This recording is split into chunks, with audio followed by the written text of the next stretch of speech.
Height security is now being enforced at the Batasan complex in preparation for President Bongbong Marcos's first State of the Nation address on Monday.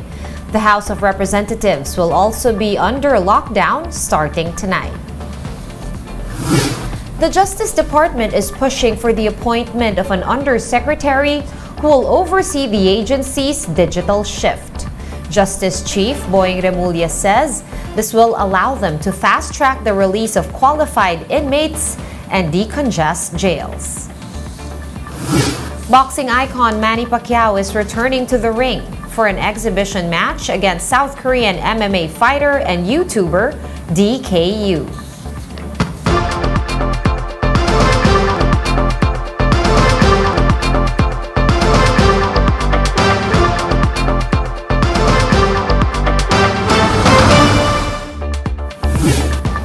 Fast, focused, and fearless. Here's a roundup of stories we're watching now. I'm Sean Yao. The House of Representatives will go on lockdown starting today ahead of President Marcos's first State of the Nation address on Monday.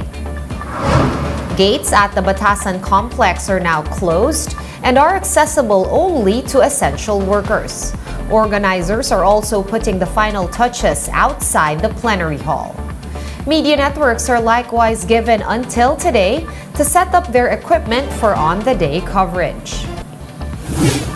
The Quezon City government has rejected the request of activist group Bayan to stage a protest along Batasan Road on Monday. The Quezon City LGU insisted that the area is not a freedom park and should not be used for protest actions and other mass gatherings. The LGU added that any big gathering could affect the normal flow of traffic in the area. In a statement, Bayan said they were precisely seeking a permit from the LGU because the area is not a freedom park. Bayan said it will assert its right to a peaceful assembly and will file charges against police officers who will arrest and harass them on the day of the SONA. In other news, one government advisor is pushing to allow economic frontliners to get their second COVID-19 booster shots as thousands of vaccines are set to expire. In an interview with Business World Live, Advisory Council of Experts member Joey Concepcion said that some 1.5 million COVID vaccines are expiring in August.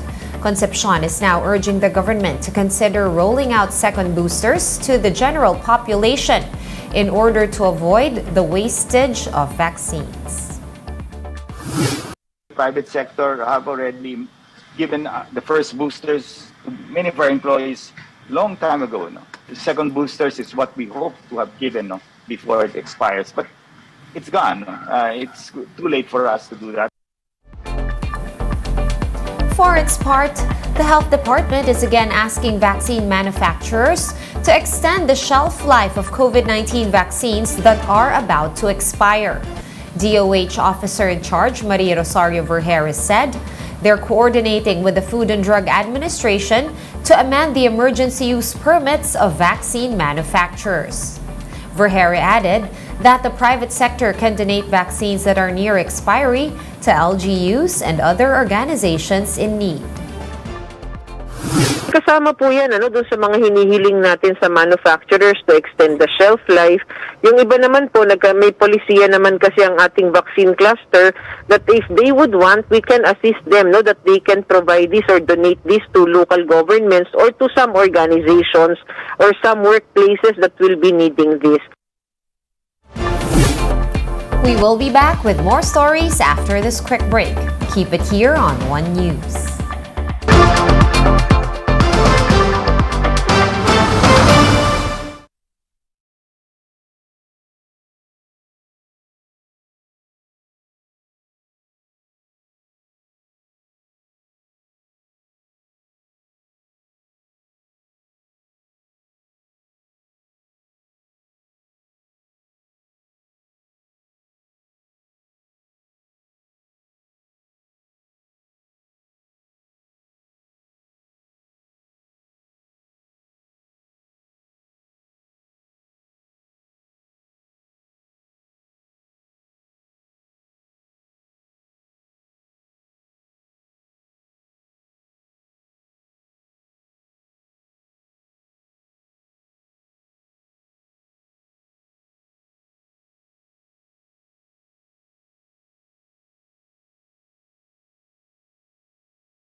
his retirement. Marty Bautista with the details. Pinoy boxing icon Manny Pacquiao will return to the boxing ring.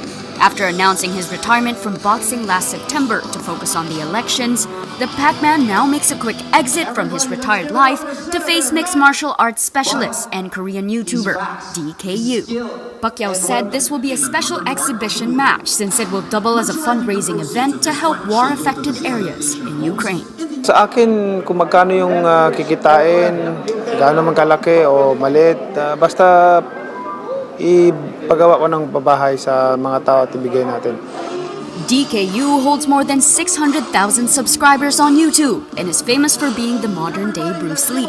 The 43-year-old South Korean is skilled in different martial arts styles such as boxing, Tai Chi, Wushu, Judo, and more. The match will be a clash between Yu's warfare combat system and Pacquiao's speedy boxing. 일단은 뭐 최선을 다해가지고 제가 어떤 파키아오를 좀 힘들게 하는 모습을 보여주려고 노력을 하도록 하겠습니다. Actually, sa exhibition na event na to, for sure, halos lahat po ng tao ay talagang alam natin na mananalo po si Sir Manny Pacquiao. Pero I will try my best para magugulat po si Sir Manny Pacquiao sa laban na po ito. Yu shared that he had the option to go against other boxers like Floyd Mayweather and Logan Paul, but he was quick to emphasize that no one can be compared to the Pac-Man. 행복하고요. 이 두 가지가 굉장히 즐겁고 마닐라에서 첫 기자회견을 이렇게 하게 돼서도 굉장히 좀 행복합니다. Actually, meron po akong dalawang i-appreciate. The first one, syempre kasama po yung legend po, si Sir Manny Pacquiao sa laban na po ito. And the second one, ay makakaroon po kami ng exhibition event, like charity event, kasama po si Sir Manny. So really, really thankful for this event. Each round will last about 2 minutes. Pacquiao says even if DKU currently weighs heavier than him, it won't matter. Despite entering the ring this time, Pacquiao said he will not return to professional boxing. Basta ang mind ko ngayon ay retired na ako, and then itong event na ito naman gagawin ko lang naman to dahil para makatulong ako sa mga tao. The much-awaited bout will be held in Seoul, South Korea on December 11. For News 5, Marty Bautista, We Are One News. And here's a quick look at today's other top stories. Social Welfare Secretary Erwin Tulfo said that the second tranche of the 500 peso monthly cash aid for poor families has been approved.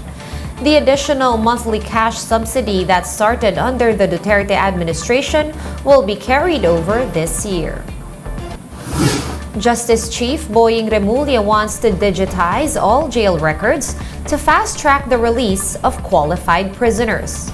Remulla has asked Malacanang to appoint a DOJ Undersecretary for Digital Infrastructure to oversee this digitization.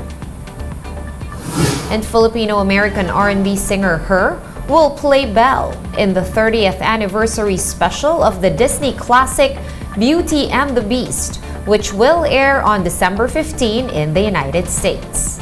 The multi-awarded artist will be the first Afro-Filipina to portray a Disney princess on screen. For more updates, visit News 5, The Philippine Star, and Business World online. Visit our website, onenews.ph, for more in-depth analysis. You can also catch One News on Signal Play. Register for a free account at www.signalplay.com and stream One News live anytime, anywhere. Masks on, wash hands, and stay safe, Philippines. I am Sean Yao. We are One News.